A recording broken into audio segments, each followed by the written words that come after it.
The sound of fists hitting heavy bags echoed through the Seattle Pack training facility before dawn had even touched the windows. I twisted my body, dodging the strike that sliced through the air where my ribs had been a second earlier, and countered, with a precision that drew a surprised grunt from my opponent. Marcus stepped back 2 paces, adjusting his stance, his eyes narrowing with something between reluctant respect and irritation. "You fight like you have something to prove," he said. Raising his fists again. I didn't answer. I simply advanced. Our bodies collided, no grace, just raw force. I used his momentum against him, hooking my leg behind his knee and driving my shoulder into his chest. Marcus hit the mat with a wet thud, defeated for the 3rd time that morning. "He always has something to prove." A familiar voice cut through the silence that followed. "That's what happens when you're born broken." I didn't need to turn to know who had spoken. I recognized that tone, sweet on the surface, poisonous underneath, the same way I recognized the scars on my own knuckles. Vanessa Hart, daughter of one of the Pack Council's senior members, watched from the observation deck above the training floor, surrounded by other elite Pack members who snickered like hyenas waiting for scraps. "How many years has it been, Riven?" Vanessa continued, descending the metal stairs with practiced grace. 25, and your wolf is still asleep. Maybe it died inside you. Maybe you're just this." Marcus scrambled to his feet and hurried away, as everyone did whenever the Pack elite decided to toy with their favorite target. I felt heat crawl up my neck, but kept my expression steady. I'd learned over the years that any reaction only fed the flames. Any tear was a trophy. Any tremor in my voice was victory for them. "My wolf," I said, lowering my hands with deliberate calm, "doesn't define my fists. As you just witnessed." Vanessa's smile faltered for a moment. Only a moment, before settling back in place. "A fist won't warm your bed at night, dear. And it certainly won't make Derek look at you as anything more than a charity case." The words struck exactly where they were meant to. I felt the hit somewhere deep in that place I guarded with walls built higher each year, but I didn't let it show. "Excuse me," I said, grabbing my towel. "Some of us earn our place here with effort, not with a last name." I walked away before I could see the fury on Vanessa's face, before I could hear anything else. The Seattle Pack headquarters was massive, 10 floors of glass and steel in the heart of downtown, disguised as a corporate building but housing everything from training facilities to council chambers to living quarters for Pack members who wanted to stay close to the center of power. I walked through corridors that still smelled of new paint and expensive carpet, trying not to think about Vanessa's words. Charity case. Was that what I was to Derek after all these years? I remembered the first day I saw him. I was 15, newly orphaned after my parents died in a territorial dispute, brought to Seattle Pack headquarters by social services because I had nowhere else to go. Derek had been 18 then, already confident in the way alphas are when they know the world will bend to accommodate them. Golden hair, easy smile, the posture of someone destined to lead. I'd been in the training room that day, knocked flat by a strike I'd failed to anticipate, my mouth full of blood and my eyes burning with tears I refused to shed. Derek had stopped, looked at me, and offered his hand. "You fell in a very impressive way," he'd said with that smile that made people forget how to breathe. "Want to try again?" And I tried. I tried every day for the next 10 years. I got up after every fall, swallowed every humiliation. I trained until my muscles screamed and my hands bled. All because at some point between shared training sessions and stolen conversations, my heart decided it belonged to him. Derek never promised anything. That was the perfect cruelty of it. He never spoke words that could be held against him. Only glances that lingered a second too long. Casual touches that felt far too intentional to be accidents. Smiles meant only for me in crowded rooms. Crumbs. Crumbs I gathered with both hands, convincing myself that one day they would become something whole. "You're special, Riven. Different from the others." He said that sometimes when we were alone in the gym after hours, or walking through Pike Place Market on rare weekends off, and I believed it. How could I not? When his eyes found mine through crowds, when he chose me to spar with during advanced training, when he whispered jokes in my ear during boring council meetings, making me bite my lip to hide a laugh. Sparty, but Derek also disappeared. He'd vanish for days with other Omegas, beautiful ones with wolves, ones whose families had status. Return with hickeys I pretended not to see, and then come back to me as if nothing had happened. As if I were a safe harbor he could always return to, no matter how many storms he chose to face with others. I stopped before one of the floor-to-ceiling windows overlooking Elliott Bay. From here I could see the ferries crossing the water, small white shapes moving through the gray morning. And then my eyes caught something else. A solitary figure on the executive terrace 3 floors above. Still, watching. Alpha Prime Damon Cross. I felt something strange run down my spine. Not fear, not exactly, but an acute awareness of being seen. I knew even from this distance, even without being able to see his face clearly, that his eyes were fixed on me. It wasn't the first time. Over the years, I'd noticed the Alpha Prime in unexpected moments. In the training facility when I thought no one was paying attention, in the corridors when I carried reports to the council chambers, in the cafeteria when I ate alone with a book. Damon was always there, watching, never approaching. He was everything Derek wasn't.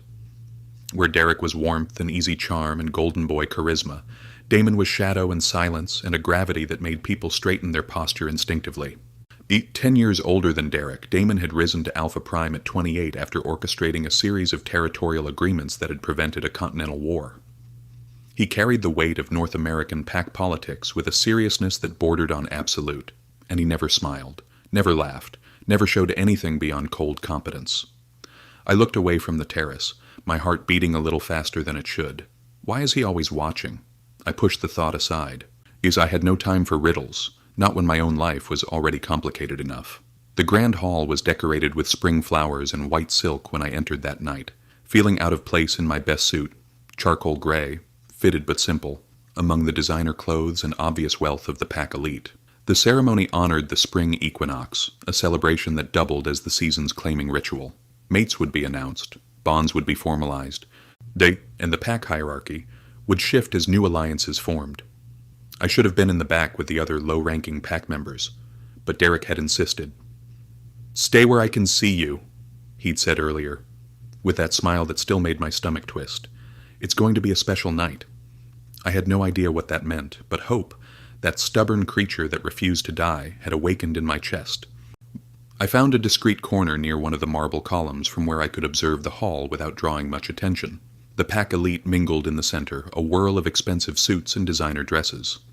The council members spoke in groups, their deep voices blending with the string quartet's melody. And on the raised dais at the back of the hall, Damon Cross watched everything with the same unreadable expression as always. I caught myself staring at him before realizing what I was doing.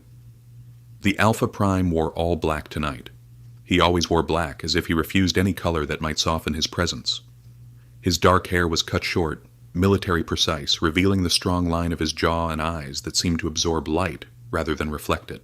He didn't dance, didn't mingle, simply existed there, a gravitational force everyone felt, while pretending to ignore. As if sensing the weight of my gaze, Damon turned his head. His eyes met mine across the crowded hall. I felt the air leave my lungs. There was something in that look, an intensity that didn't match the distance between us, a question I didn't know how to answer. For an insane moment, I had the feeling that the Alpha Prime could see through all my defenses, all my masks, straight into the place where I kept my deepest wounds. Then Derek appeared beside me, breaking the spell. "There you are." He held 2 glasses of champagne, his grin wide and his eyes shining with something I couldn't immediately identify. "I was looking for you." I accepted the glass he offered, trying to calm my racing heart. "You said it would be a special night. What did you mean?" Derek took a long sip before answering. There was a flush on his cheeks that revealed this wasn't his first glass, maybe not even his third. "The claiming ceremony," he said, his voice slightly louder than necessary. "It's in an hour." My stomach dropped. The ceremony was ancient tradition. The moment when wolves formally claimed their mates before the pack, sealing bonds that determined alliances and futures. I'd watched several over the years, always from the shadows, always knowing my place in that sacred circle was impossible. How could I be claimed if I didn't even have a wolf? "I know," I said, keeping my voice neutral. "What does that have to do with me?" Derek stepped closer, so close I could feel his warmth. I smell the champagne on his breath and the alpha musk underneath. "Everything," he whispered. "It has everything to do with you." And then, before I could process those words, he turned to the group of young pack members who had gathered nearby, drawn to Derek's natural magnetism like moths to a flame. "Did you all hear that?" Derek's voice cut through the surrounding conversations, loud enough for 24 people to hear. "At tonight's ceremony, I'm going to claim Riven." The silence that followed was absolute. I felt the blood drain from my face. Around me stares multiplied, surprised, curious, some openly hostile. The whispers began almost immediately, spreading through the hall like fire through dry grass. The alpha heir is going to claim him? But he doesn't have a wolf. He must have bewitched him somehow. This is a joke, right? I wanted to disappear, wanted the floor to open and swallow me whole. But also, and I hated myself for it, I felt hope burst inside my chest like a sunrise. He chose me. After all these years, he finally chose me. Derek turned to me, his triumphant smile clearly satisfied with the reaction he'd provoked. "Surprise," he said softly. I opened my mouth to respond, to question, to say anything that wasn't just standing there like a fool, when my eyes, acting on their own, sought the dais at the back of the hall. Damon was no longer watching the crowd. He was looking directly at me, and the expression on his face, something like contained concern, sent a chill racing down my spine. The following days were a whirlwind. News of Derek's declaration spread through the pack like a virus, infecting every conversation, every stare, every interaction. I couldn't cross a single corridor without hearing my name whispered, without feeling judgmental eyes on my back, without catching the poorly hidden, spiteful smirks. Training became harder. The other fighters who once ignored me with an almost respectful indifference now seemed determined to prove I wasn't worthy of standing among them, much less of becoming an alpha heir's mate. "Cheap shot!" the instructor roared when I hit the mat for the third time that morning, knocked down by an obviously illegal move. "Reset!" The beta who'd taken me down, a massive guy with a scar cutting across his nose, didn't apologize. He only smiled, baring his teeth. "The future consort needs to learn to defend himself better," he said loud enough for everyone to hear. "Or does he plan on using other talents?" Laughter. Always laughter. I got up, ignoring the pain in the shoulder I'd landed on. I raised my fists and attacked. This time I didn't follow the rules either. The beta collapsed with a shout of surprise when I struck the side of his knee, dropping him, and drove my elbow into his solar plexus before he could react. "My talents," I said, breathless but steady, "are right here. Would you like me to demonstrate any others?" The silence in the training facility was absolute. I stepped back and walked off without looking behind me. Only when I was far enough away, hidden in the locker room, did I allow my hands to tremble. 1 week. Just need to hold on for 1 more week. "You're bleeding!" The voice made me jump. I turned, heart racing, and found Damon standing at the locker room entrance, all backlit by the hallway lights in a way that made him look impossibly tall. "Alpha Prime." I bowed quickly, trying to hide my still shaking hands. I didn't know you were here." Damon didn't move. His eyes storm gray. I realized now that he was closer than he'd ever been, dropped to my shoulder where a red stain was beginning to spread through my shirt. "You should see the medic," he said. Not a suggestion. An order wrapped in the calmest voice in the world. It's just a scratch," I managed, hating how small my voice sounded. "It happens during training." "It shouldn't happen like that." Damon stepped into the locker room, and I resisted the instinct to step back. I saw what he did. The blow was intentional. I blinked, startled. "You saw?" Something flickered across the Alpha Prime's face, too fast to identify before his usual neutral expression settled back in place. "I watch my pack," he said.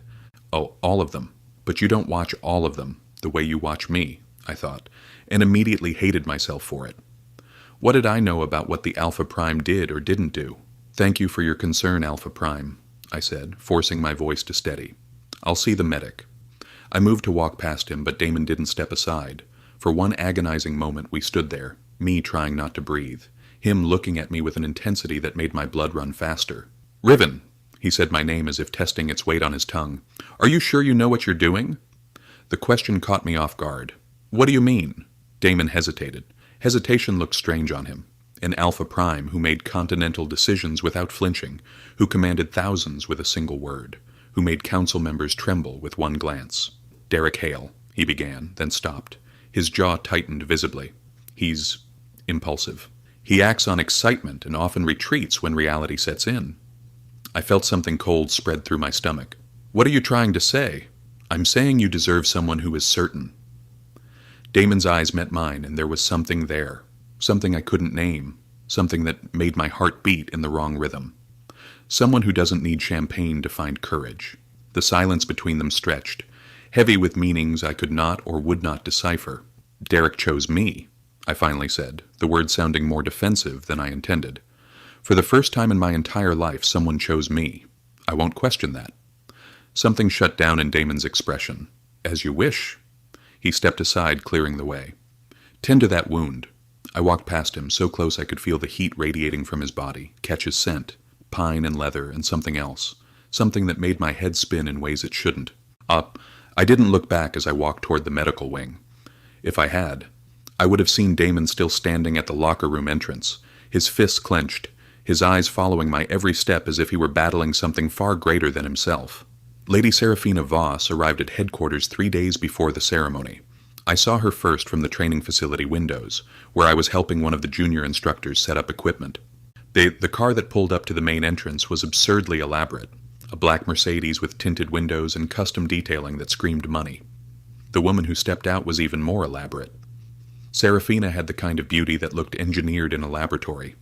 Every feature calculated for maximum impact.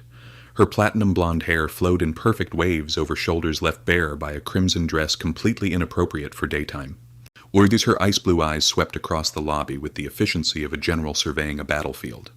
And when those eyes landed on me through the window, something in them gleamed. It wasn't curiosity, not interest. It was recognition, the kind predators feel when they identify their prey. Who is she? I asked Marcus, unable to look away. He straightened with difficulty, wiping sweat from his forehead. Lady Serafina Voss, daughter of the Voss Pack Alpha from Portland. They say she came to win the Alpha Prime. He spat on the floor, a gesture of disdain I'd never seen from him.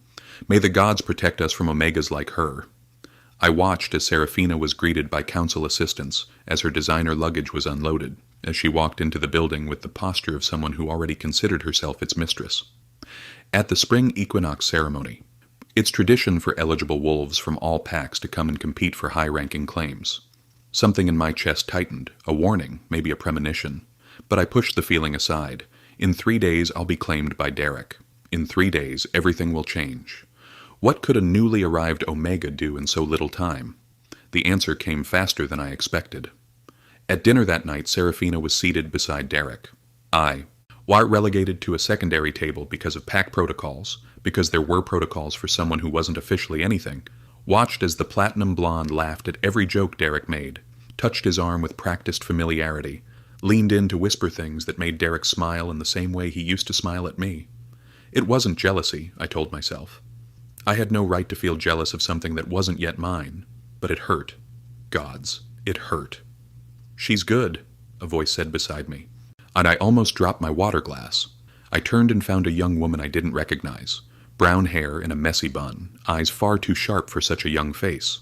Sorry, I managed. Lady Serafina. The woman clarified, sitting beside me without asking permission. She's very good at what she does. She's already destroyed 3 potential bonds in Portland before coming here. Rumor says she came for the Alpha Prime, but it seems she found a consolation prize along the way. I returned my gaze to the high table, where Serafina now rested her hand over Derek's with an intimacy that made my stomach twist. Who are you? Mara.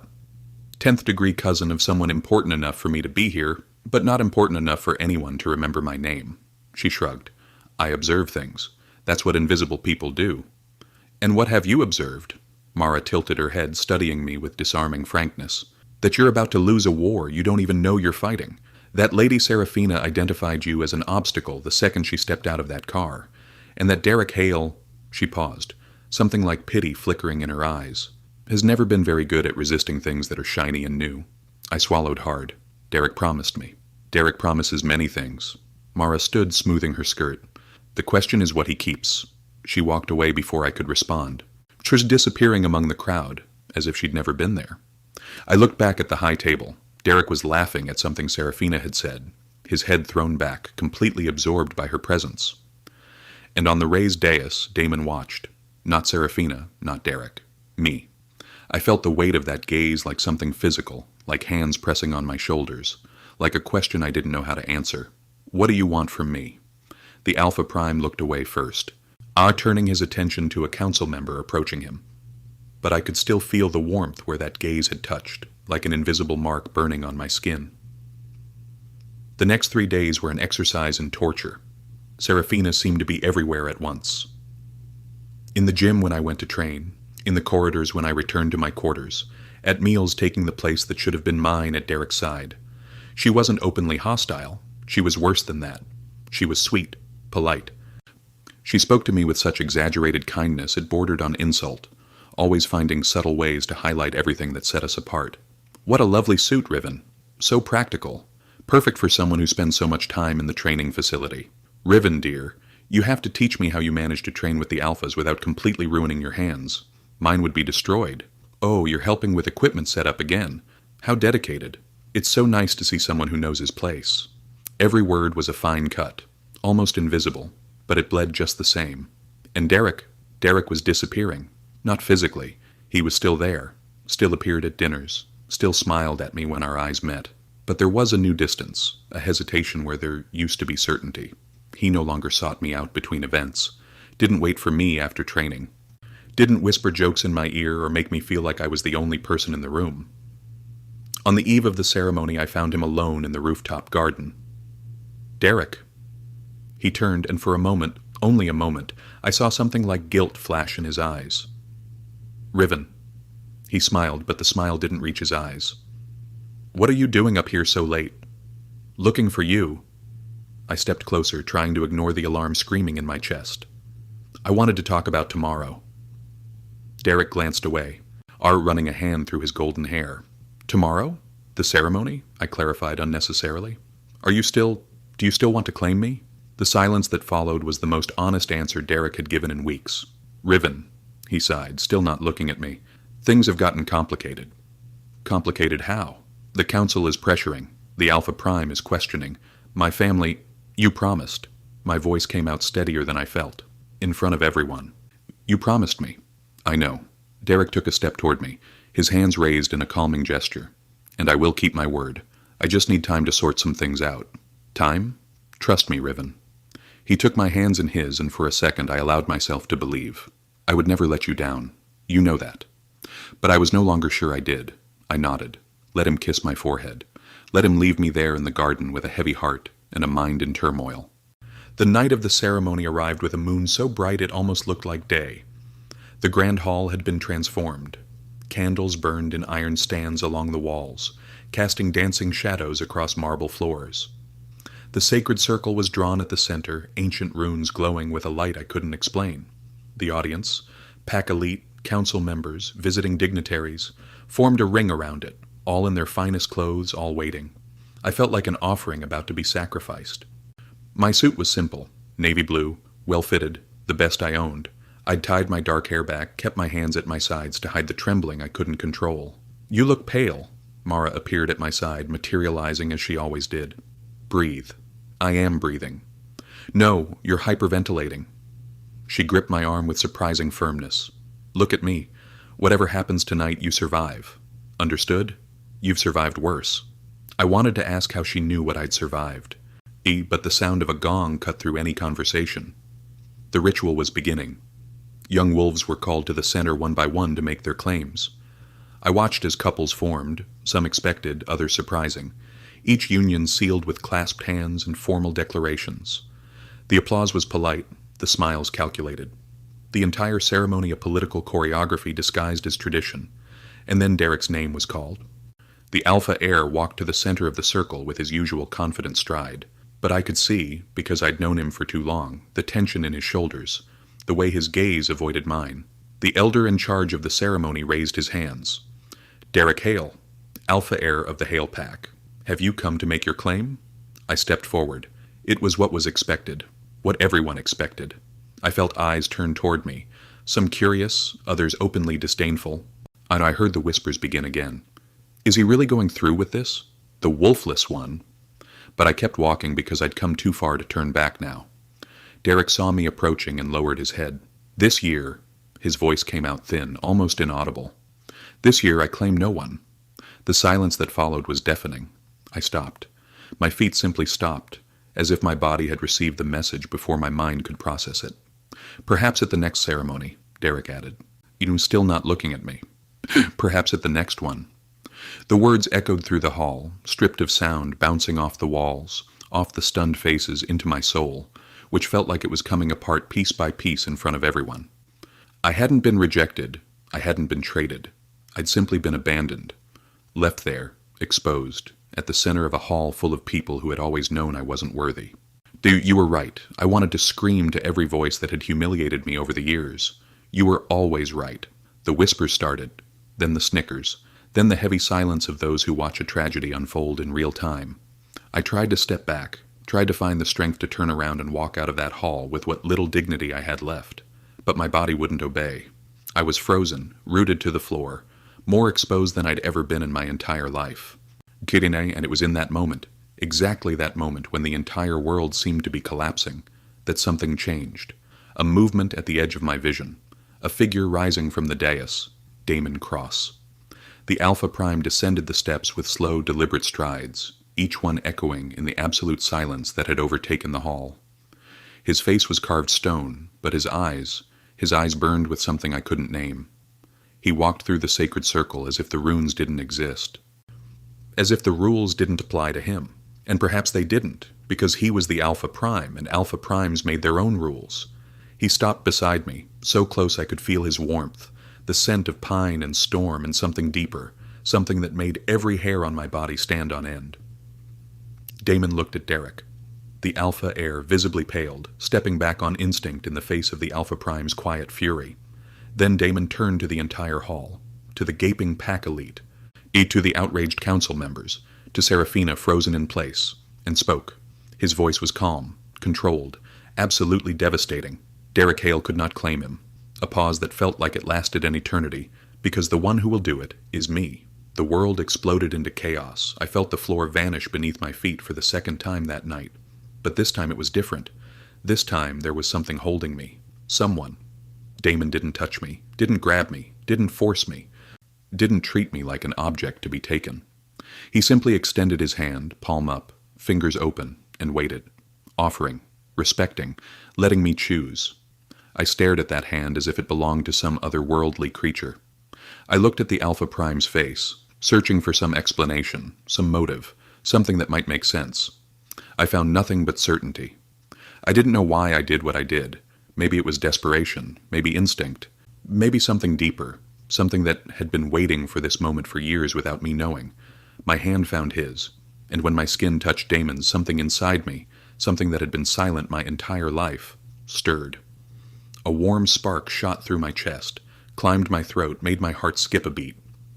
Then it faded, leaving only weak knees and a trail of sensation I couldn't explain. My eyes widened, my breath caught in my throat. Damon watched me with an intensity that seemed intent on unraveling me completely. And somewhere in the shadows of the hall, Seraphina Voss watched her carefully spun web of schemes crumble before her eyes. The wolfless Omega had just been claimed by the most powerful Alpha alive.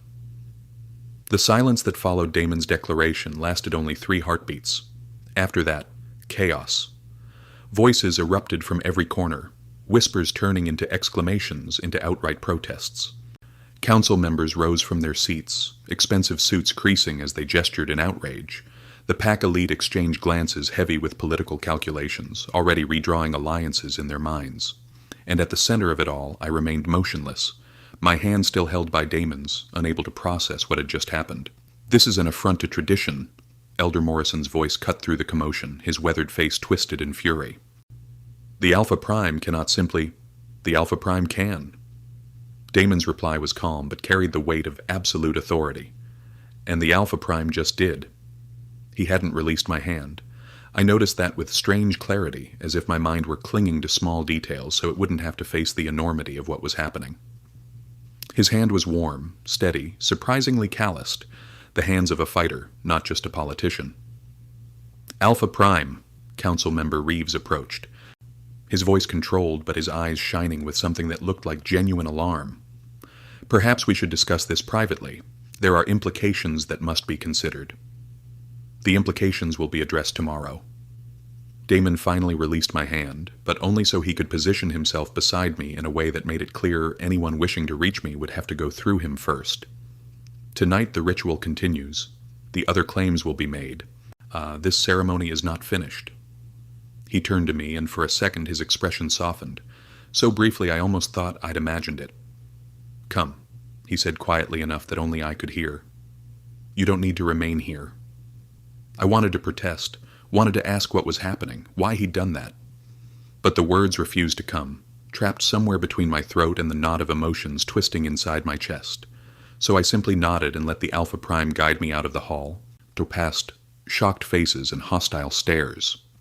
The headquarters corridors felt different at night, longer, darker, filled with shadows that moved at the edges of my vision as I followed Damon through passages I'd never walked before.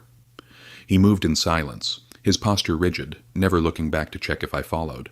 I wondered if he regretted it. Whether now that the adrenaline had faded, he was calculating the political cost of what he'd done.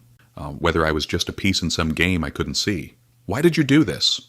The question burned on my tongue, but I didn't dare speak it, not yet.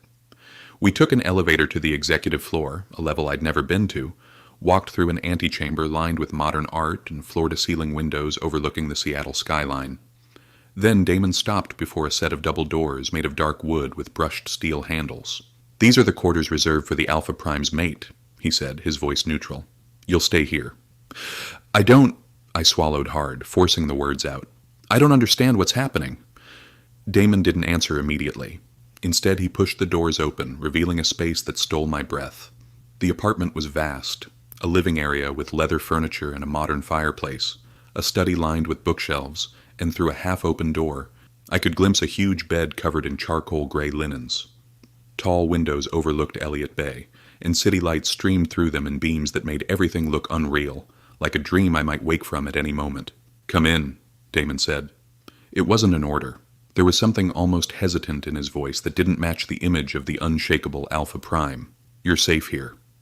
I crossed the threshold cautiously, feeling like an intruder in a place where I didn't belong. My eyes scanned every detail, the expensive furniture, the original artwork on the walls, the soft rugs beneath my feet, searching for something that made sense, something that explained why I was here. Damon entered behind me, the door clicking shut with a soft finality that made my heart race. "You have no reason to fear," he said, apparently noticing my tension. "Nothing will be imposed on you." I turned to face him. In the glow of the city lights streaming through the windows, Damon looked different, less the distant Alpha Prime and more human. The shadows softened the hardness of his features, and there was something in his eyes, weariness perhaps, or a vulnerability he usually kept hidden, that made me want to step closer instead of away. "Why?" The question finally escaped, carrying all the confusion and pain of the night. Damon walked to the windows, bracing one hand on the glass as he looked out at the city. "Because you didn't deserve to endure another humiliation." "That's not an answer. It's the truth." He turned to face me, and there was an intensity in his gaze that made the air feel heavier. "I watched you grow in that training facility. Watched every fall, every humiliation, every time you stood again when anyone else would have given up. I saw the strength you carry, Riven. A strength you yourself failed to recognize." He paused, something shifting in his expression. "But before that, I watched your parents. I saw your father and mother fight beside my own father at the territorial borders. Saw their loyalty, their courage. When they died in service, it was my father who promised you would never be left unprotected. He brought you to this pack. And when he was gone, that promise became mine." I felt something tighten in my chest. For an instant, everything made sense in a way that was almost cruel. So that's why. He feels responsible. "You were watching me," I said. Not a question. An understanding that had been forming for years in all those moments when I'd felt the weight of an unseen gaze. "Yes." Damon didn't look away, didn't try to soften or explain. "I watched you." "Why?" This time Damon hesitated. His expression shifted, not into coldness but into something harder to hide. "In the beginning," he said at last, "I watched because it was my duty, because I owed your parents and my own." He drew in a slow breath, as if preparing to cross an invisible line. But over time, it was no longer about responsibility. My heart quickened. "There was something about you I couldn't ignore," Damon continued, his voice lower now. "Something that made me pay attention even when 1,000 other things demanded it. I tried to convince myself it was just admiration, respect for your determination." He stopped, his jaw tightening sharply. "But tonight, when I saw you standing there, exposed like that," his hands clenched into fists at his sides, "I suspected Derek wouldn't have the courage to claim you. I suspected you would be humiliated again, and I could not allow that." My breath caught.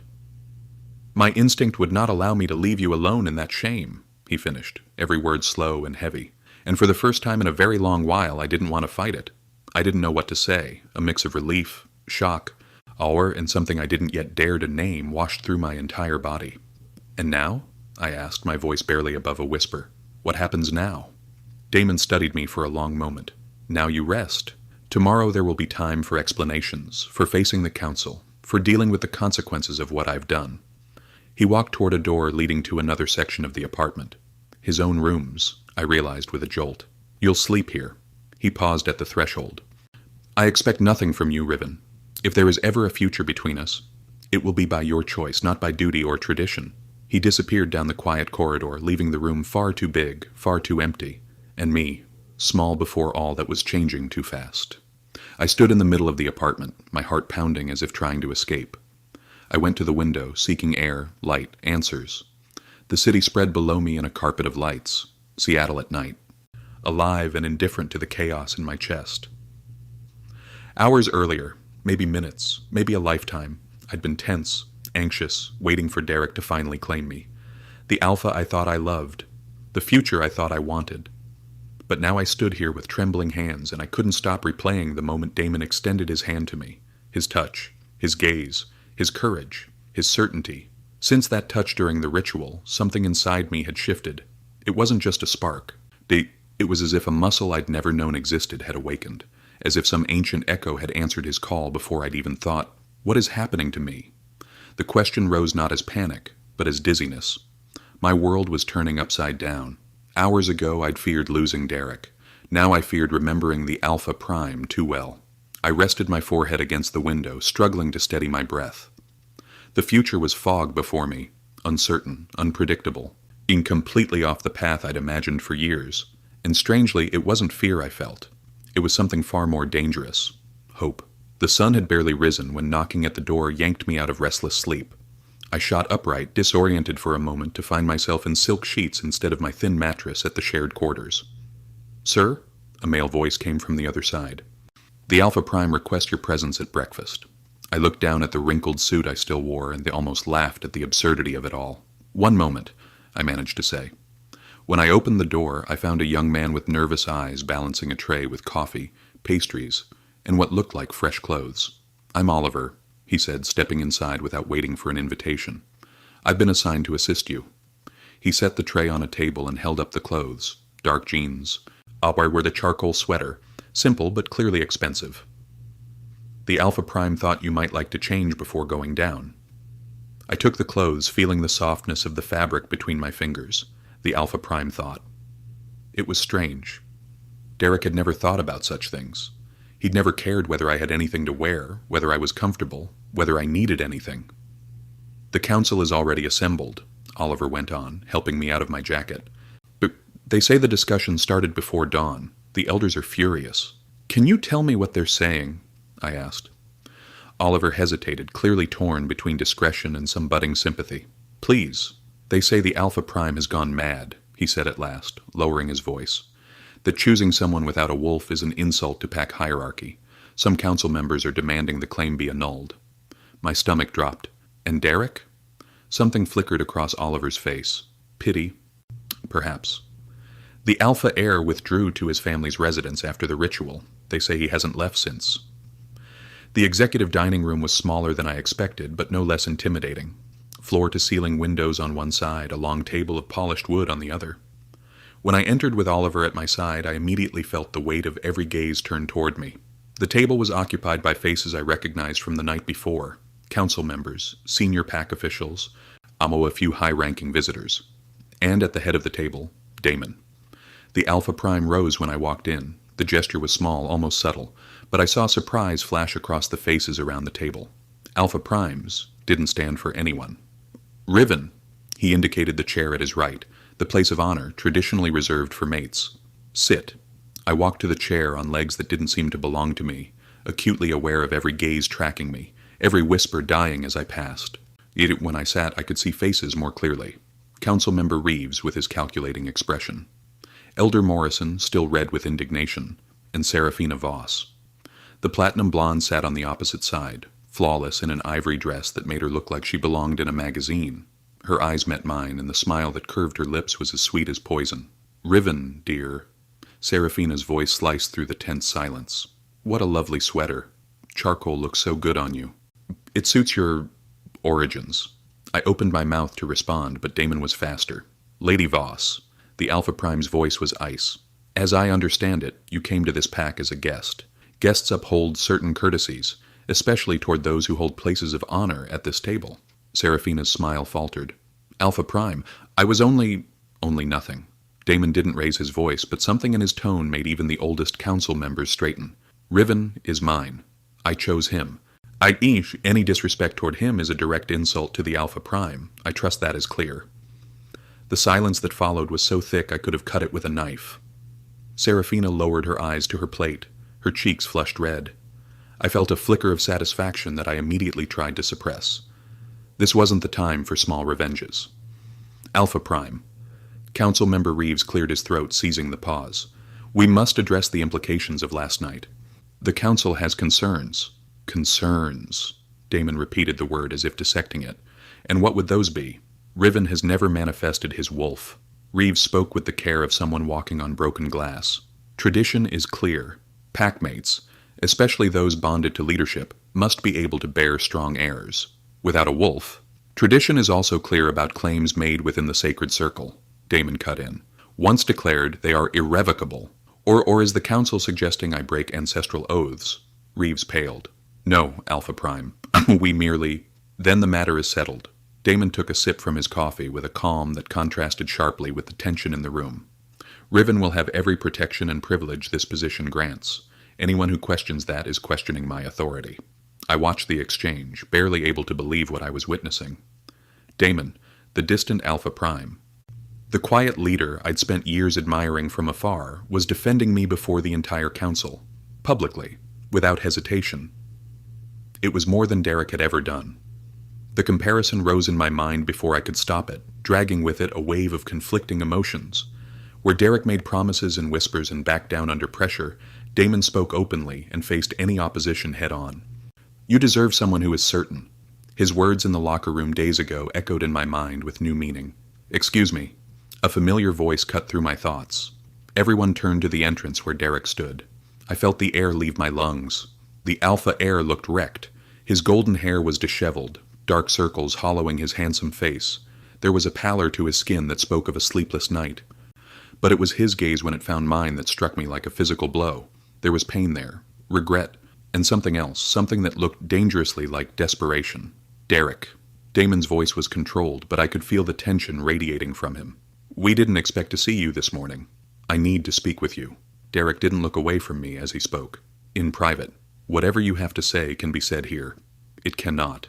The Alpha heir finally turned to Damon. And there was a challenge in his stance I'd never seen before. Unless you want the entire council to hear what I think about what happened last night. The silence was absolute. Damon rose slowly, the movement loaded with controlled tension. Very well. He turned to me, and for a second his expression softened. Finish your breakfast. Oliver will stay with you. Then he walked toward Derek, passing him without so much as a glance, expecting the Alpha heir to follow. I watched them disappear through the doors, my heart beating in an uneven rhythm. What is Derek going to say? Seraphina broke the silence, her poisonous smile back in place. Well, this promises to be interesting. I didn't answer. I only tightened my grip around my coffee cup until my fingers hurt, and tried not to think about what was happening beyond those walls. The rooftop garden was the only place in headquarters where Damon allowed himself to feel anything beyond the weight of leadership. The carefully maintained greenery, the view of Elliott Bay stretching to the horizon, the sound of wind through the plants. It was the closest thing to peace he'd found in years, but today even the garden couldn't soothe the storm in his chest. You've gone insane. Derek's voice cut through the silence the moment the rooftop door closed behind them. It's the only explanation. Damon didn't turn around. He kept his gaze fixed on the water, hands clasped behind his back. Insane for doing what you didn't have the courage to do. I was going to claim him. Was going to. Damon finally turned, and there was something dangerous in his eyes. Because from what I saw last night, you left him exposed in front of the entire pack. You humiliated him in a way no decent man would. I didn't... Things got complicated. Complicated? Damon took a step toward the younger Alpha. Or did you simply decide Riven wasn't convenient enough for you? Derek ran a hand through his hair, frustration clear in every movement. Seraphina showed up. The council started pressuring. I needed time to... To what? Decide whether Riven was worth the political inconvenience? That's not. That is exactly what happened. Though Damon didn't raise his voice, his presence seemed to fill the entire space. You spent years keeping Riven close, offering scraps of affection to keep him waiting without ever being honest about what you actually wanted. And when the moment came to stand by your words, you backed down, as you always do. Derek's face drained of color. You don't know what you're talking about. I know better than you think. Something old stirred in Damon's chest. Frustration built over years of watching Derek toy with Riven's feelings. I saw it, Derek. Every time you went to him when you were bored and ignored him the moment something more exciting appeared. I saw how he waited for you, how he believed your empty promises. Damon's voice dropped lower, edged with something raw. And I saw the look on his face last night when you abandoned him. Do you really think that's acceptable? Derek stayed silent for a long moment. When he finally spoke, his voice was rough with emotion. And you are certain of him? The question hit somewhere Damon wasn't expecting. What are you trying to say? I'm saying you appeared out of nowhere and claimed him in front of everyone. Derek stepped closer, accusation sharpening his features. You who never showed interest in anyone. You who rejected every potential match the council presented. Suddenly Riven is important enough for you to cause a political crisis. Damon felt his jaw tighten. That is none of your concern. None of my concern? Derek let out a bitter laugh, devoid of humor. You took the man I intended to claim and say it's none of my concern? You lost him the moment you left him standing alone in that circle. Damon's voice was sharp as a blade. I didn't take him from you, Derek. You threw him away. The silence that followed was heavier than anger. There was pain there too, the pain of two men who'd somehow become rivals over something neither fully understood. Do you love him? Derek's question came out almost as a whisper. Damon didn't answer right away. The truth was he didn't know. What he felt for Riven was confusing. Admiration, protectiveness, something deeper he couldn't name. I respect him, he finally said. I admire his strength. And I inherited a promise to protect him. He paused. But you failed that promise, Derek, and I had to repair the damage. Derek studied him for a long moment, something indefinable crossing his gaze. You've always been like this. His voice emerged low, trembling with fury. The perfect leader, the unshakable Alpha Prime, the man who does everything right. He stepped forward, chest heaving. And now you use duty as an excuse to avoid admitting the truth. That you want him. That you didn't think twice before claiming the man He cut himself off, but the unspoken words hung in the air. Damon's expression remained neutral, but something flickered in his eyes. Think carefully about what you're about to say, Derek. The man I love.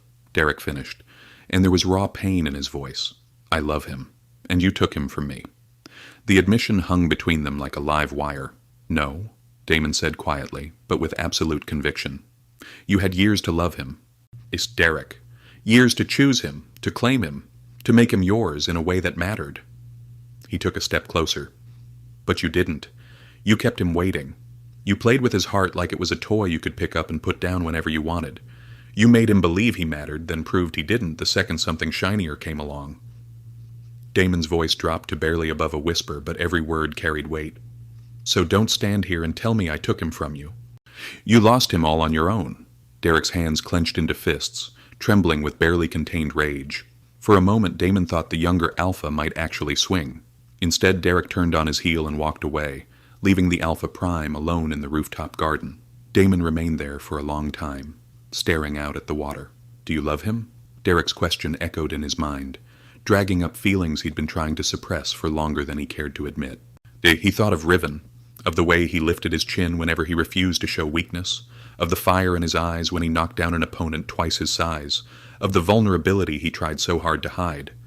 And he thought of how, since last night, every time Riven walked into a room, something in his chest seemed to tighten in a way he couldn't explain. It was unsettling, frightening. And in a way he couldn't begin to understand, it was also liberating. Damon shook his head, forcing control back into place.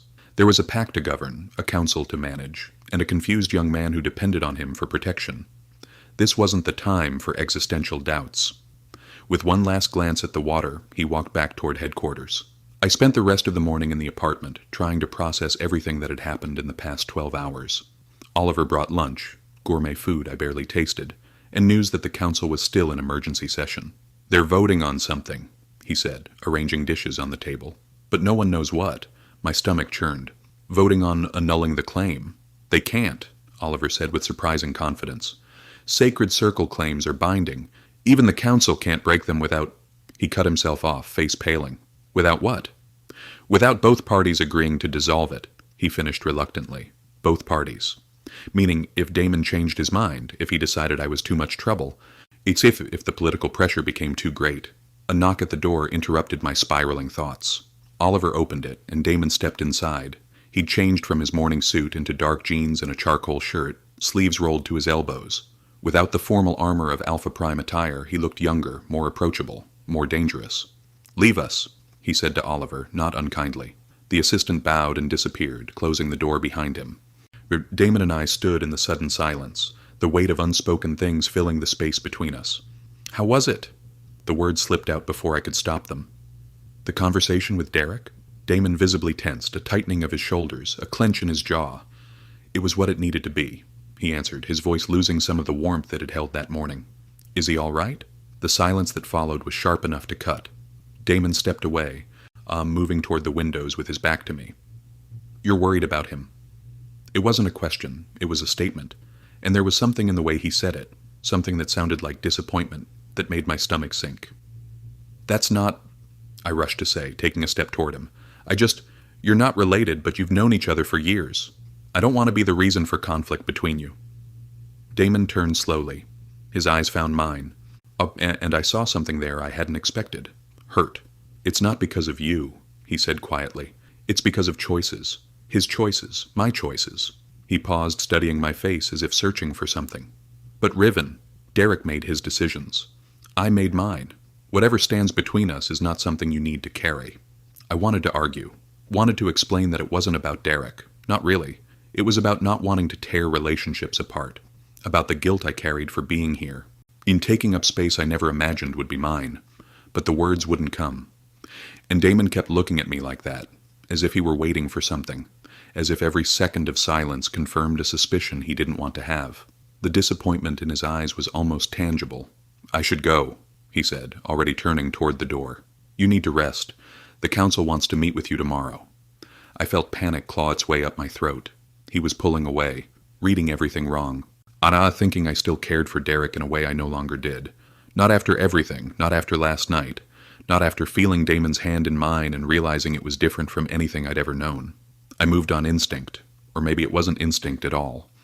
Maybe it was something that had been growing inside me since the moment he stepped into that circle and walked to me in the middle of the hall.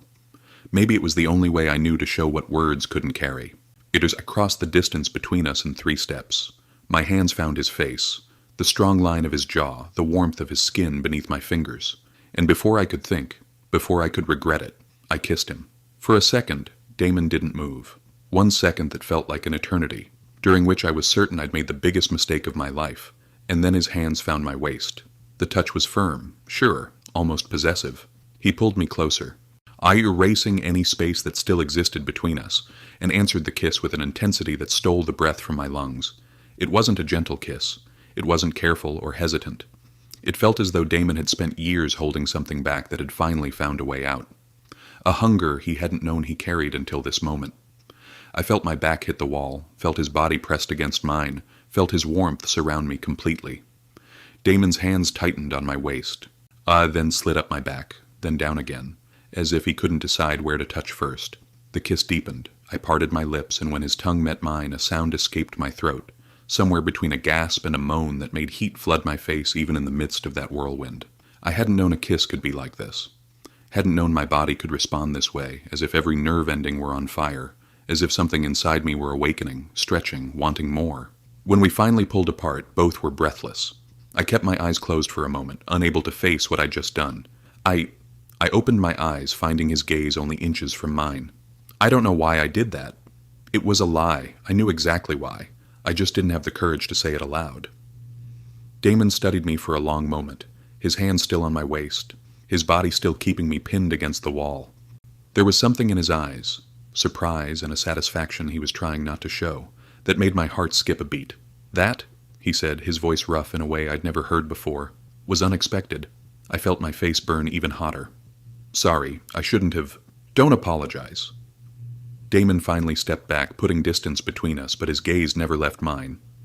Never apologize for something like that. The air between us was still charged, still electric. Wordy, I could feel every place his body had touched mine, like invisible marks on my skin. I should go, Damon repeated, but this time there was something different in his voice, something that sounded like reluctance. You need to rest, and I need to think. He walked to the door, but stopped before opening it. Riven. I lifted my eyes. This doesn't change what I said before. He looked at me over his shoulder, intensity burning in his gaze. If there is something between us, it will be by your choice, not because of impulse, not out of gratitude, not out of confusion. And then he was gone, leaving me alone with my heart racing and my lips still burning. I leaned back against the wall, sliding down until I was sitting on the floor. My legs wouldn't hold me anymore. What did I do? I brushed my fingers over my own lips, still feeling the ghost of his kiss. And why do I want to do it again?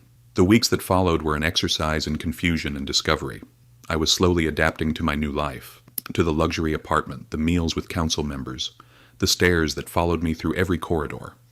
Some things had improved. No one dared insult me openly anymore, not with the Alpha Prime's protection hanging over me like an invisible shield. Others had grown worse. The whispers were now more cautious, more poisonous, loaded with resentment that used to be expressed through public humiliation. And then there was Derek. The Alpha heir hadn't sought me out once. Didn't try to talk. Didn't send messages. Didn't show up in places I used to frequent. It was as if he decided the best way to deal with the situation was to pretend I didn't exist. But I saw him walking through headquarters with Serafina at his side, the two speaking in low voices, heads tilted toward each other.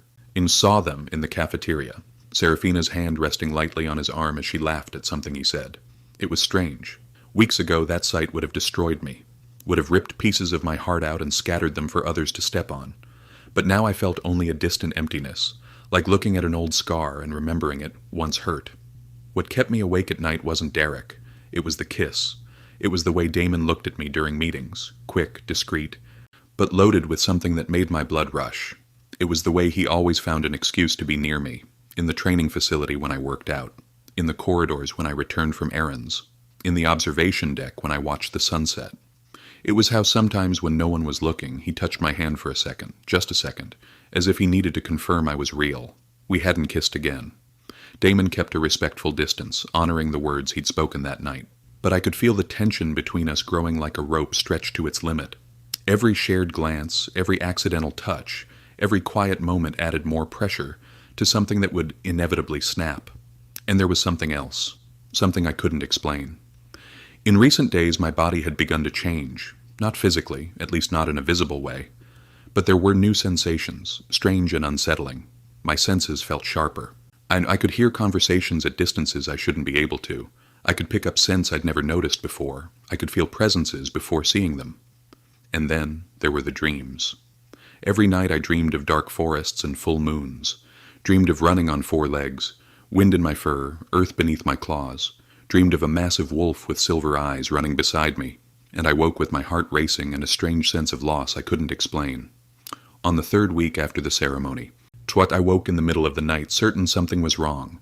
Not wrong exactly, different. My body burned, not with pain, but with heat. A heat that seemed to rise from deep within, from a place I couldn't name. My skin felt sensitive.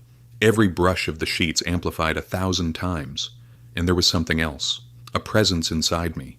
Ancient and powerful, stirring, awakening, pushing to the surface. I sat up, heart hammering. What is happening to me? I stood on shaky legs and walked to the window. The moon was almost full, spilling its silver light across the city.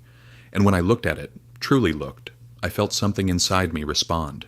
Like a call, a recognition. As if the moon were speaking directly to a part of me that had always been asleep. The door opened behind me. I turned and found Damon standing in the doorway. He wore sleep clothes, gray sweatpants and a black t-shirt, his hair tousled. His expression a mixture of worry and something far more intense. His eyes, glowing faintly in the darkness, swept over me as if searching for wounds only he could sense. I felt you wake, he said, voice rough. My wolf knew before I was fully conscious. I couldn't speak. The heat inside me was rising. And now that Damon was here, now that I could feel his presence, his scent, the energy radiating from him. Everything was sharper, stronger, overwhelming. "What's happening to me?" I whispered, broken. Damon approached slowly, each step deliberate, as if walking toward something precious and fragile. "Your wolf," he said, stopping a few steps from me. "She's waking. Finally." My knees buckled, and Damon caught me before I hit the floor, his arms wrapping around me with a strength that was both protective and possessive. I don't understand," I managed, gripping his shoulders like they were the only solid thing left. "Why now?" After so many years." Damon guided me to the bed, helping me sit. He knelt in front of me, holding my hands between his, and there was something in his eyes, something almost reverent, that made my chest tighten. "Some wolves need a catalyst to awaken," he explained softly. "Something that triggers the deepest instinct, a threat, a trauma." He paused, his thumbs tracing circles on my palms. "Or a bond. A bond." Damon didn't answer right away. His eyes met mine, and I saw a question there, but one he seemed afraid to ask. "When I touched your hand during the ritual," he finally said, "did you feel something?" I remembered the moment, the spark, the heat, the sense that something inside me had shifted for the first time. "Yes," I whispered. "I felt it." Something flickered across Damon's face. Relief, maybe, or hope. My wolf felt it too. He guided my hand to his chest, pressing it over his heartbeat. "He recognized something in you, something that had been sleeping, waiting." "What are you saying?" Damon hesitated. The Alpha Prime who never hesitated before councils or conflicts, suddenly vulnerable in a way I'd never seen. "I'm saying that maybe there was a reason I did what I did that night. A reason beyond protection, beyond duty." He swallowed. "I'm saying my wolf may have recognized his mate before either of us understood it." I felt the world stop. Mate. The word echoed through my mind, heavy with meaning I could barely process. Or mates were legends. Stories told about souls destined to find each other, about bonds that transcended choice or logic. I'd never believed in them. How could I, when I didn't even have a wolf? But now, a wave of heat tore through me, more intense than anything before. I arched back, a sound escaping my throat, half gasp, half moan, as something inside me, something huge and ancient, finally began to break free. "Damon!" I panted, gripping his arms. He held me, one hand on my back, the other at my nape, anchoring me as my body was overtaken by waves of transformation. "Don't fight it," he whispered against my ear. "Let it happen." I closed my eyes and surrendered. Pain came first. Pain that felt like my bones, muscles, and cells were being reshaped from the inside out. I screamed, or maybe I howled. I couldn't tell the difference. The world dissolved into heat, pressure, expansion, and then, as suddenly as it began, it ended. I opened my eyes. Everything was different. Colors sharper, sounds clearer, scents layered and intense. I could hear Damon's heartbeat, fast, too fast. I could smell him in a way I never had before. I looked down and saw paws where hands should be. Dark gray fur, almost black, claws glinting under the moonlight. I shifted. The thought came with startling clarity, and with it came another presence, distinct yet part of me. My wolf, awake at last. I, or the wolf I'd become, lifted my head and met Damon's gaze. The Alpha Prime knelt before me, his eyes glowing molten gold, his own wolf pushing dangerously close to the surface. "You're beautiful," he whispered, "more than I ever imagined." My wolf stepped forward and touched my nose to his cheek, an instinctive, intimate gesture that made Damon close his eyes with a shaky breath. And then I smelled it. The scent hit me with the force of lightning, familiar and impossibly right, like coming home after a lifetime away. My wolf recognized it instantly, and the truth crashed through me. Mate. Damon was my mate. He always had been. I just couldn't know until my wolf awakened. The shift back was almost as quick as the first. In seconds I was human again, naked and trembling on the floor, tears streaming down my face. Whether from joy or shock I couldn't tell. Damon wrapped me in a blanket and pulled me into his arms. He was shaking too, I could feel it, as if he were barely holding himself together. "You felt it," he said, her voice rough. "You know." I looked up at him. The man who'd watched me from a distance for years. The Alpha Prime who'd risked everything to protect me. The mate I never knew I had. "Why didn't you tell me?" I whispered. "I wasn't sure." Damon brushed a strand of hair from my face, the gentleness making my chest ache. "My wolf suspected. But without your wolf awake, there was no way to know, no way to confirm the bond. And now," Damon looked into my eyes, and I saw everything he'd hidden for years. The longing, the hope, the fear of losing me before he ever had me. Now, he murmured, lowering his forehead to hers, I can't wait anymore. I want you, I breathed. Damon closed his eyes with a sound that was almost a groan. Kiss me, I said. Kiss me the way you wanted to all those times you watched from afar. And he kissed me. It wasn't like the first kiss. That one had been impulse, surprise, an unplanned explosion. This one was different, intentional, deliberate, a wordless declaration. Damon kissed me as if I were the most precious thing in the world. His hands framed my face, reverent, making my eyes burn. His lips moved against mine with slow, torturous care, savoring every second, every breath, every sound I made. When he pulled back, we were both breathless. Are you sure? He asked, voice so rough it was nearly unrecognizable. Because if we keep going, I don't know if I'll be able to stop. I answered by pulling him back to me. What followed was fire and softness, intensity and tenderness. Damon touched me as if learning every inch of my skin, memorizing every curve, every sigh, every place that made me arch beneath him. And I discovered my body knew exactly how to respond, as if this dance had always been written inside me, waiting for the right partner. When we finally joined, I felt the bond surge between us, powerful, overwhelming, pulling us closer in ways that transcended the physical. It was like something in my chest was reaching for him, recognizing him, trying to lock into place. But there was still a barrier, still something unfinished. The mate bond was there, undeniable and growing stronger with every heartbeat, but not yet sealed. I could sense Damon, not his thoughts, but his presence, like a warmth against my soul. The promise of what we could be once the bond was truly complete. And mate. The word echoed between us, unspoken but undeniable. And when I finally let myself fall into pleasure's abyss, I took Damon with me, the two of us losing ourselves in each other, the way we'd always been destined to. I woke with the first rays of sunlight slipping through the windows. For a moment I was disoriented. Where was I? Why did my body ache in that strange but not unpleasant way? Why was there a warm weight resting around my waist? Then the memory returned. The awakening. The shift. The bond. Damon. I turned slowly and found the Alpha Prime asleep beside me. In the morning light he looked younger, softer. The lines of worry that usually marked his face had vanished, and there was a faint ghost of a smile on his lips that made my heart tighten. My mate. The thought still felt surreal. Rivencole, the man without a wolf, the one everyone despised, was the Alpha Prime's destined mate. As if feeling the weight of my gaze, Angel Damon opened his eyes. For a second he seemed just as disoriented as I'd been. Then his eyes found mine, and a smile, a real smile, rare and precious, lit his face. Good morning, he said, his voice rough with sleep. Good morning. He lifted his hand and traced the line of my jaw with his fingers. I thought it had been a dream, he murmured. The best dream I've ever had. I felt heat bloom across my face. It wasn't a dream. No.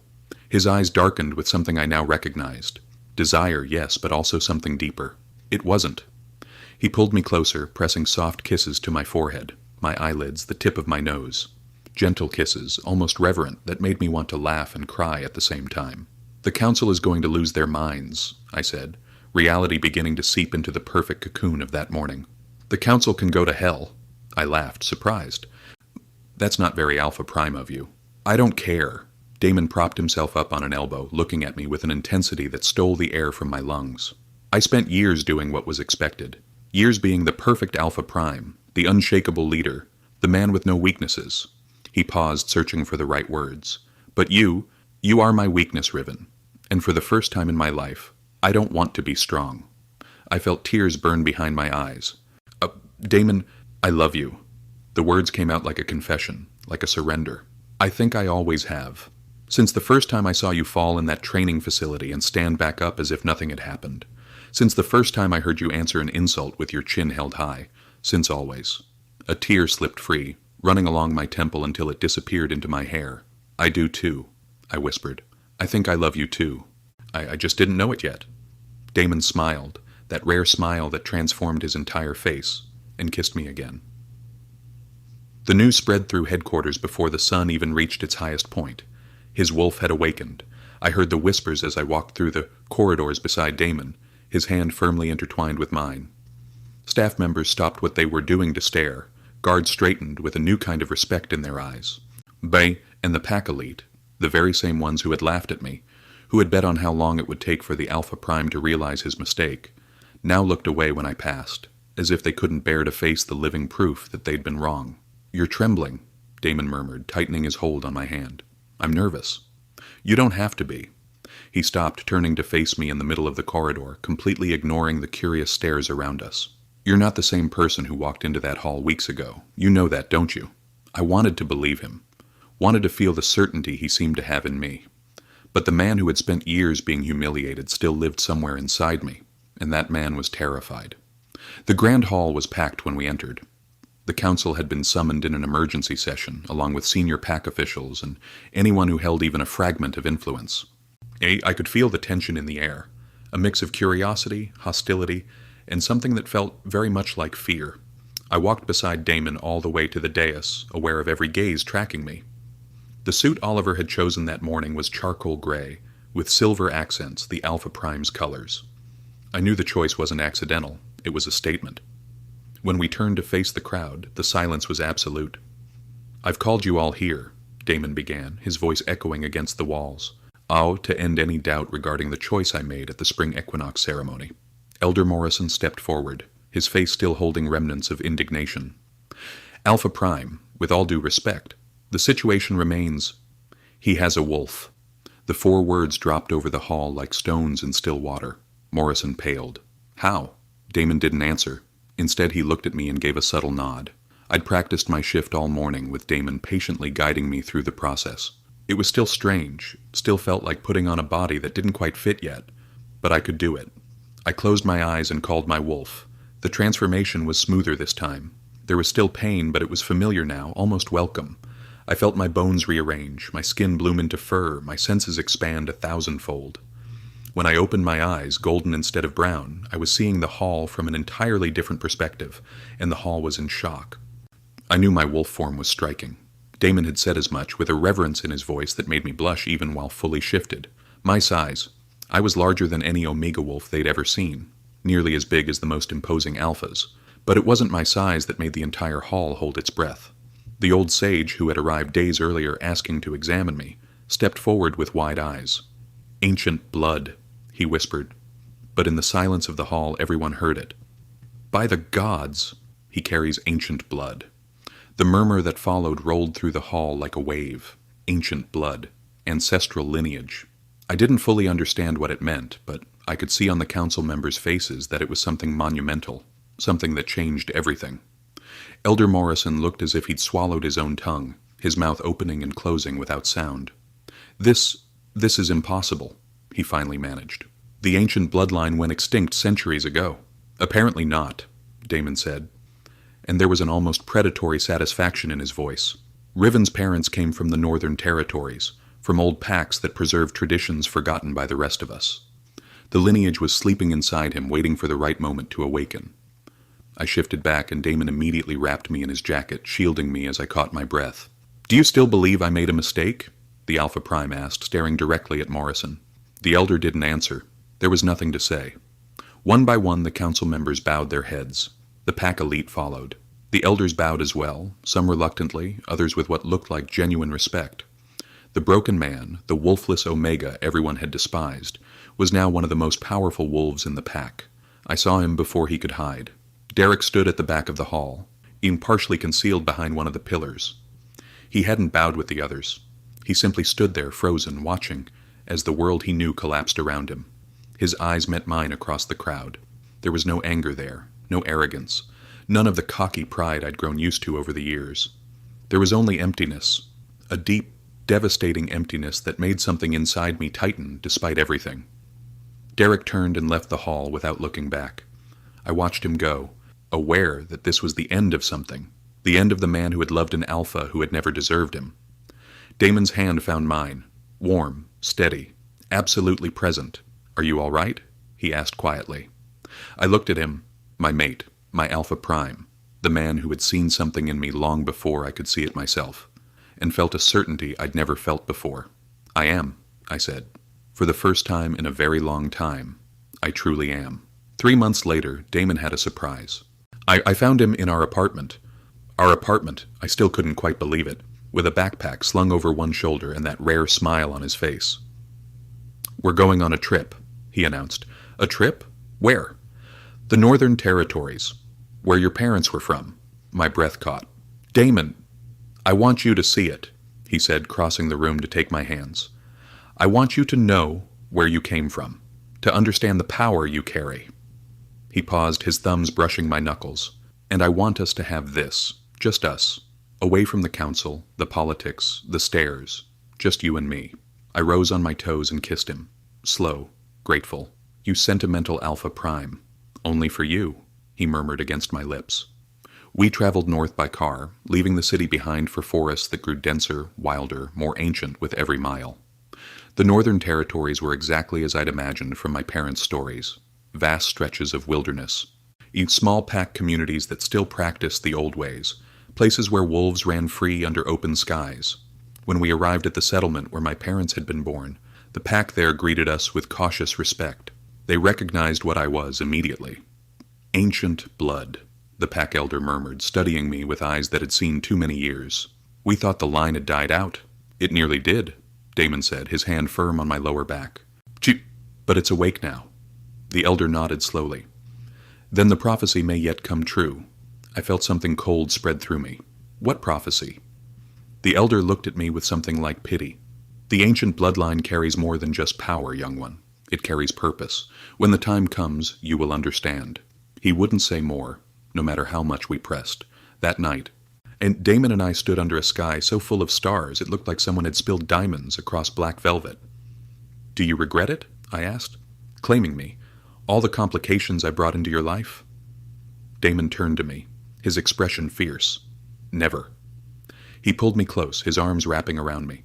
"You are the best thing that ever happened to me, Riven Cole. My mate, my heart, my future." He paused and I felt something shift in the air between us. "And I want more of that future. Too with you, if you'll have me." He pulled back just enough to look into my eyes. "Bond with me, truly. Let me mark you. Let the whole world know you're mine." My heart thundered in my chest. The claiming bite. The final seal of a mate bond. "Yes," I whispered. "Yes, I'll have you. All of you. Forever." Damon's eyes flashed gold, his wolf rising to the surface. "Then run with me." We shifted together, him first, then me, and ran through the ancient forest under the light of the full moon. When we finally stopped in a clearing bathed in silver light, Damon shifted back. I followed, standing before him naked and unashamed. He approached slowly, reverently, his hand cupping my face. "Are you sure?" he asked one last time. "I've never been more sure of anything." Damon tilted my head, exposing the junction of my neck and shoulder. His lips brushed the spot once, twice. Then his teeth sank in. Gentle pressure building to firm, marking me as his. The bond completed itself in a rush that stole the breath from my lungs. It was like a dam breaking, like a door I hadn't known existed suddenly thrown wide open. Everything that had been building between us, the warmth, the pull, the sense of recognition, suddenly locked into place with a finality that was both terrifying and perfect. And then I felt it. Damon's emotions flooded through me for the first time. Not a sense of his presence, but his actual feelings, raw and unfiltered. His love crashed over me like a tidal wave, so vast and deep it made my knees weak. His devotion, absolute and unwavering. His joy at finally completing what we were always meant to be. His relief that I was his and he was mine, sealed forever by more than words or touch. And through the bond, I felt him experience mine in return, felt him stagger under the weight of how much I loved him, how safe he made me feel, how completely he changed my world. Mate. The word rang through both of us at once, no longer just recognition, but truth written into our very souls. When he pulled back, there was a mark on my skin, a claiming bite that would fade to a scar but never disappear. Proof that I belonged to the most powerful alpha alive, and he belonged to me. We returned to Seattle a week later. The headquarters felt different now, not like a place I was trying to survive, but like a place I belonged. The council accepted the claiming bite without protest. How could they, when I carried ancient blood and the Alpha Prime's mark? Derek had left the pack, I learned, gone to establish his own territory somewhere on the East Coast. I hoped he found peace, found someone who deserved his love in a way I never could. Serafina Voss returned to Portland, her her schemes in ruins. And I stood beside my mate at council meetings, trained young wolves in the facility where I'd once been mocked, and slowly learned to accept that I was exactly where I was meant to be. On a cool autumn evening, Damon found me on the observation deck watching the sun set over Elliott Bay. "Hey," he said softly, wrapping his arms around me from behind. "Hey yourself." We stood in comfortable silence, watching the sky turn from gold to pink to deep purple. "Do you ever think about that night?" I asked. "The ceremony?" "Every day. Do you regret it?" Damon turned me in his arms, his expression fierce and tender all at once. "Riven. That night, when I walked into that circle and claimed you, it was the first truly honest thing I'd done in years, maybe in my entire life." He pressed his forehead to mine. "I'd spent so long being the perfect Alpha Prime, making the politically smart choices, doing what was expected, but when I saw you standing there, abandoned, humiliated, alone, something in me just broke." His hands framed my face. Or maybe it wasn't breaking. Maybe it was finally becoming whole, because I chose you. Not duty, not politics. You. Tears burned behind my eyes. "I love you," I whispered. "I love you too," Damon murmured. "My mate, my heart, my home." He kissed me as the sun disappeared below the horizon, painting the sky in shades of fire. And I knew with absolute certainty that the man who'd been mocked and rejected and abandoned had found exactly what he'd been searching for all along. Not validation from those who'd hurt me, not revenge on those who'd scorned me, but love, real, unconditional, soul-deep love from the most powerful alpha alive, who'd chosen me when no one else would, and would choose me again every day for the rest of our lives. Thank you for being part of this journey. If this story moved you, subscribe for more tales of unexpected bonds, ancient destinies, and love that defies all expectations. Until next time, you be brave, be bold, be loved, always.